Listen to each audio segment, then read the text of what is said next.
Jangan lupa subscribe channel saya, Puan Tong. Terima kasih.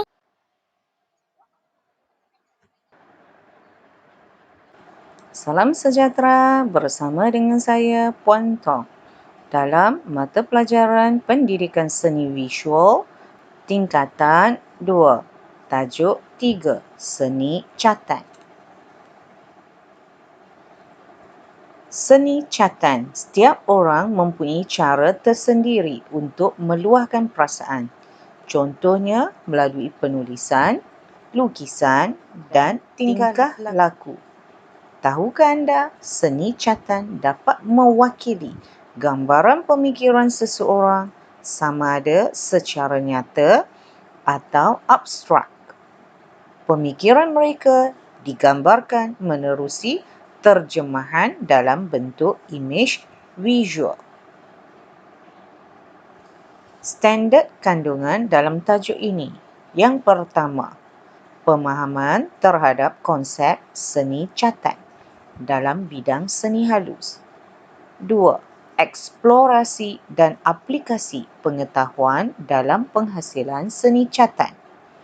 3. Menzahirkan ideal dan konsep melalui pelbagai sumber dalam penjanaan tugasan.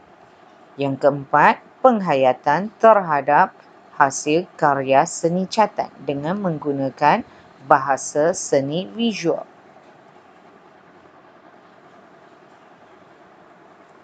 Definisi catan. Catan ialah proses menggambar dengan menggunakan media basah.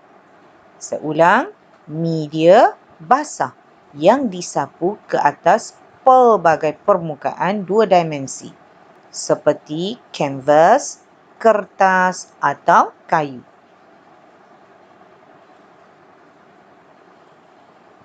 Kita tengok sejarah perkembangan seni catan. Pelukis cat air tempatan. Pelukis cat air tempatan. Perkembangan seni catan dalam tajuk ini merangkumi jangka masa antara tahun 1930-an hingga 1950-an, iaitu zaman sebelum merdeka dan awal merdeka. Seni catan cat air di Malaysia dipercayai berkembang seawal tahun 1930-an. Pelukis-pelukis cat air Pulau Pinang menjadi perintis kepada seni catan moden Malaysia. Karya cat air mereka ketika itu terpengaruh dengan gaya aliran Impressionism yang menggambarkan pemandangan alam semula jadi dan aktiviti kehidupan seharian. Contoh pelukis cat air tempatan yang terawal ialah Yong Man Seng, Abdullah Arif, Kuo Ju Ping, Kwa Sia dan Ibrahim Abu, alias A.B. Ibrahim. Karya-karya mereka memperlihatkan kepakaran dalam mengolah cat air yang mampu merakamkan kesan cahaya dan bayang. Hasil karya mereka dapat dihayati menerusi sapuan-sapuan berus dan warna yang spontan. Cat air sering digunakan kerana cat ini mudah diperoleh dan sesuai diguna untuk menghasilkan karya ketika berada di luar. Tokoh yang pertama, Abdullah Arif. Karya-karya cat air beliau banyak menampilkan tema landscape. Hasil penghayatan dan pemerhatian beliau terhadap persekitaran. Contohnya karya Pokok Mengkuang, Bukit Mertajam pada tahun 1950. Contoh karya Abdullah Arif, Pokok Mengkuang, Bukit Mertajam, 1950, menggunakan media cat air.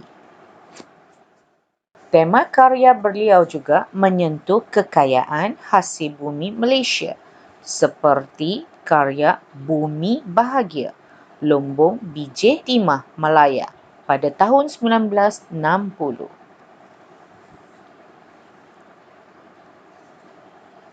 Media yang digunakan cat air. Contoh hasil karya Abdullah Arif yang menggunakan cat air.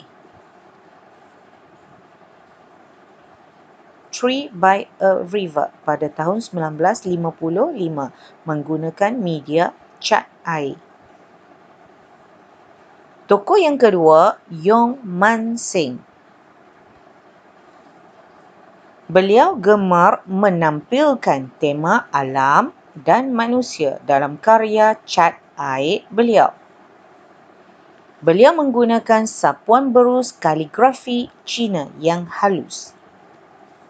Terpengaruh dengan gaya aliran Impressionism Eropah, khususnya Paul Gauguin yang merujuk kepada olahan subjek figura beliau.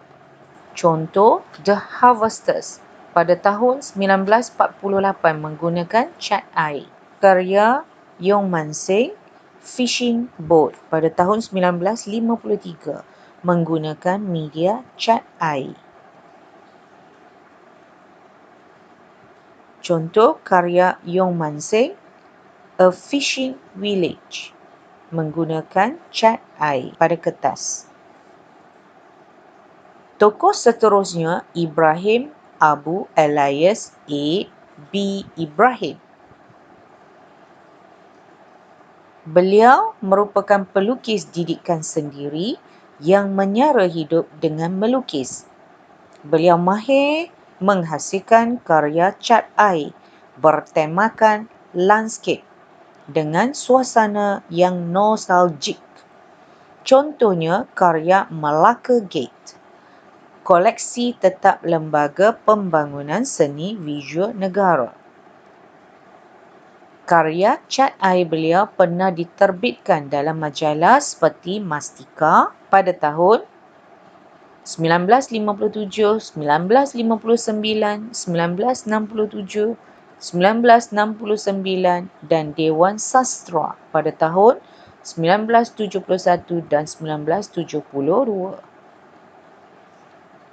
Contoh karya Ibrahim Abu Elias A.B. Ibrahim, Fishing Village pada tahun 1958 menggunakan media cat air. Contoh hasil karya Ibrahim Abu Elias A.B. Ibrahim, Langsir Merah menggunakan media cat air. Contoh hasil karya Ibrahim Abu, Menarik Jala menggunakan media cat air. Seterusnya, contoh hasil karya Ibrahim Abu, Ketenteraman Rembulan Malam pada tahun 1960 menggunakan cat air. Tokoh seterusnya Kosia. Beliau pernah menerima bimbingan daripada Sir Russell Flint di England pada tahun 1933 dalam karya cat air. Beliau menggemari tema bunga seperti orkid dan canang dalam karyanya kerana minat dan juga menjadi ahli Persatuan Orkid Amerika. Beliau memaparkan tema keindahan landscape dan bangunan hasil pemerhatian beliau di negara-negara yang pernah dilawati. Beliau terpengaruh dengan gaya aliran Impressionism. Antara karya Kosia, Bunga Canang pada tahun 1940 menggunakan media cat air. Ini contoh hasil karya Kosia.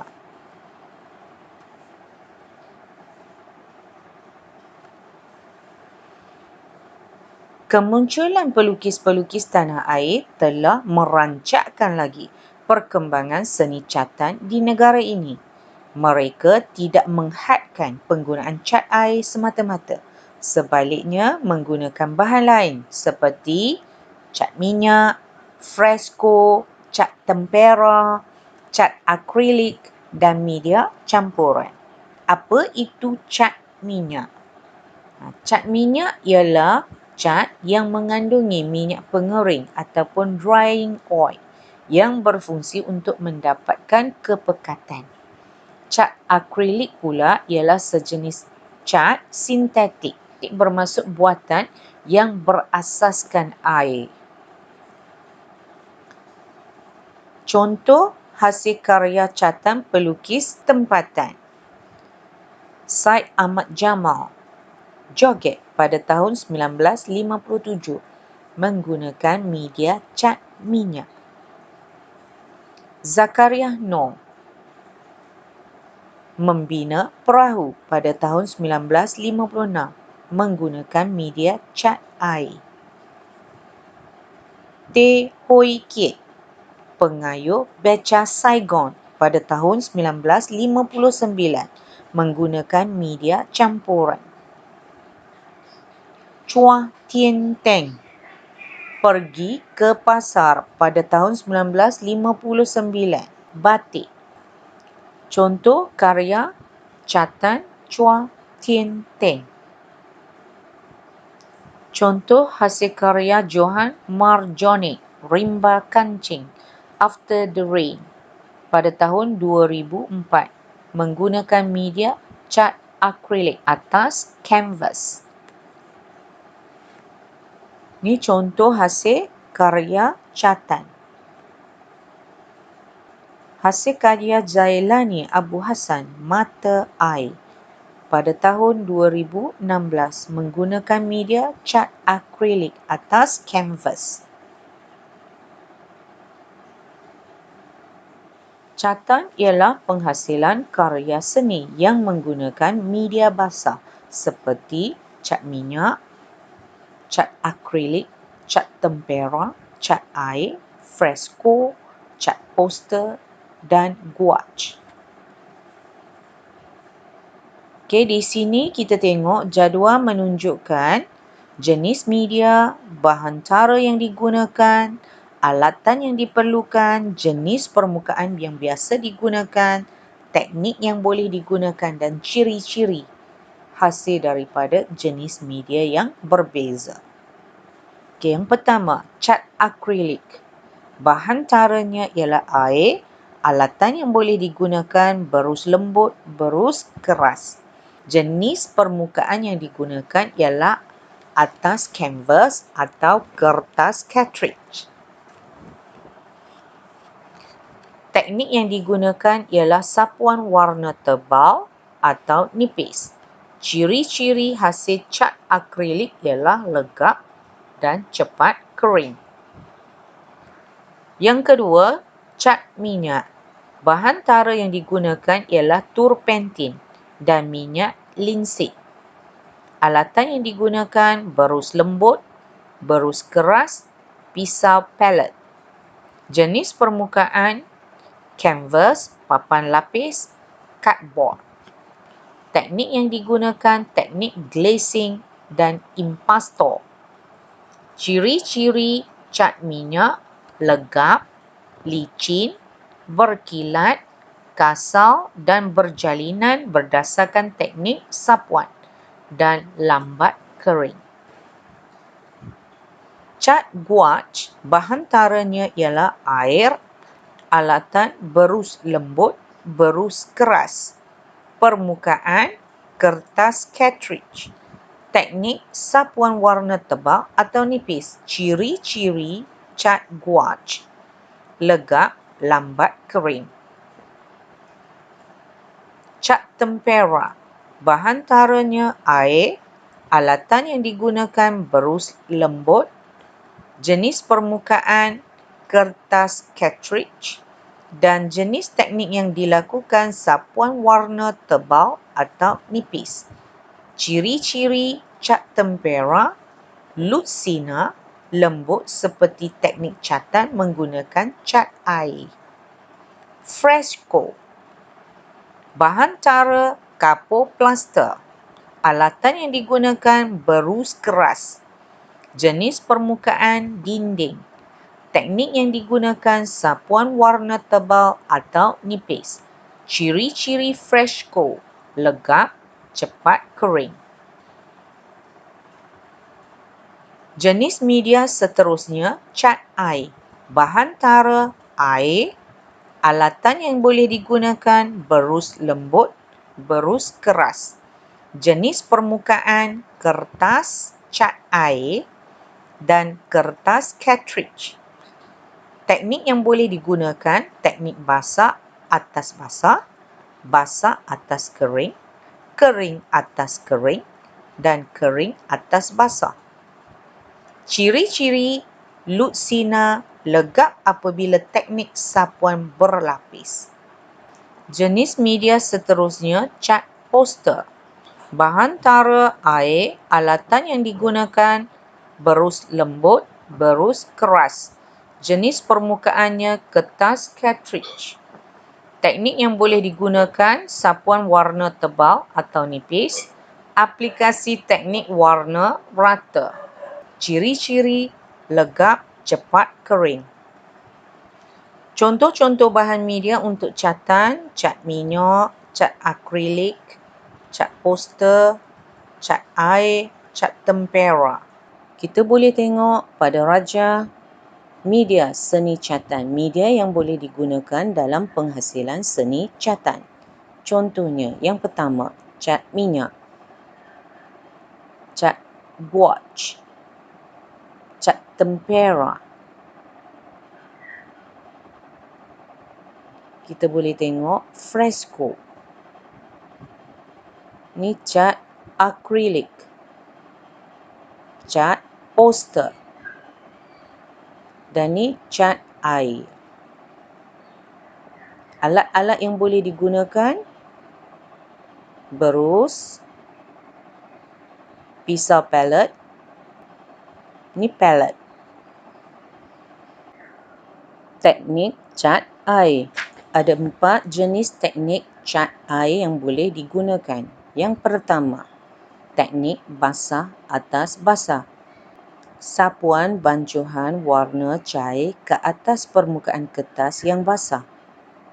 Teknik ini menghasilkan kesan lut sinar dan paling sukar dikawal sapuannya. Teknik yang kedua, teknik basah atas kering.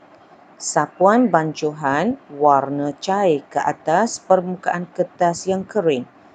Teknik ini akan menghasilkan kesan legap. Sapuan teknik ini senang dikawal. Teknik ketiga, teknik kering atas kering. Sapuan warna pekat ke atas permukaan kertas yang kering. Teknik ini akan memberikan kesan legap. Dan yang keempat, teknik kering atas basah. Sapuan warna pekat ke atas permukaan kertas yang telah dibasahkan.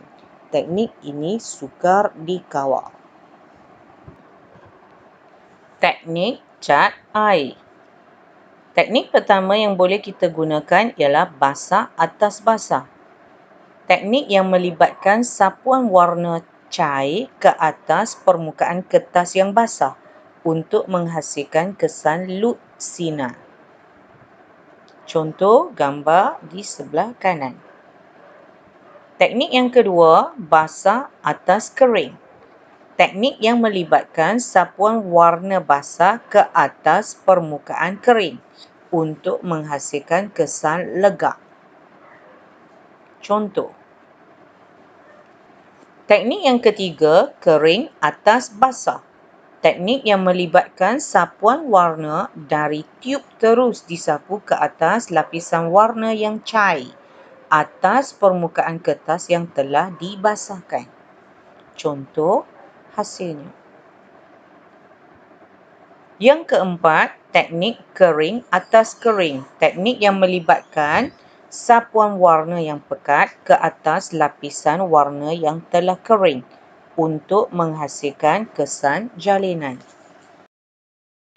Media yang digunakan, cat air. Teknik yang digunakan, basah atas kering.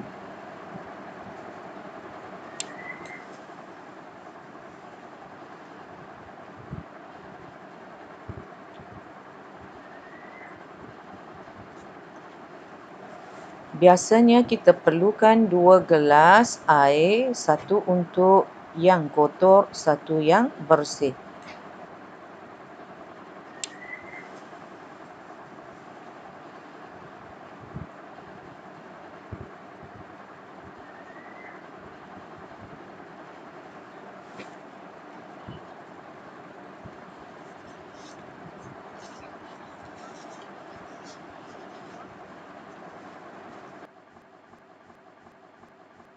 Projek Pereka Muda, tugasan individu untuk hari ini. Tujuan 1. Menganalisis dan memanipulasi hasil eksperimentasi serta penerokaan terhadap seni catan melalui penggunaan media, proses dan teknik dalam penghasilan karya seni catan. 2. Menzahirkan idea secara kreatif dan inovatif hasil daripada eksperimentasi serta penerokaan terhadap seni catan dalam penghasilan karya seni catan. Alat dan bahan yang diperlukan: alat, pelbagai jenis berus dan palet, bahan, cat air, kain lap atau tisu, air dan kertas cartridge atau kertas cat air. Contoh penghasilan karya menggunakan teknik basah atas basah. Langkah 1. Gunakan pensel HB untuk membuat lakaran pada kertas cartridge atau kertas cat air. Pastikan kesan pensel tidak terlalu tebal. Langkah kedua, basahkan kertas terlebih dahulu, kemudian sapukan warna dengan kuantiti air yang sesuai. Langkah ketiga, sapukan warna pada keseluruhan imej dan keringkan, kemudian buat kemasan. Langkah 4, hasil karya cat air yang telah siap. Sekian sahaja untuk pembelajaran kita pada hari ini. Jumpa lagi. Bye. Jangan lupa subscribe channel saya, Puan Tong. Terima kasih.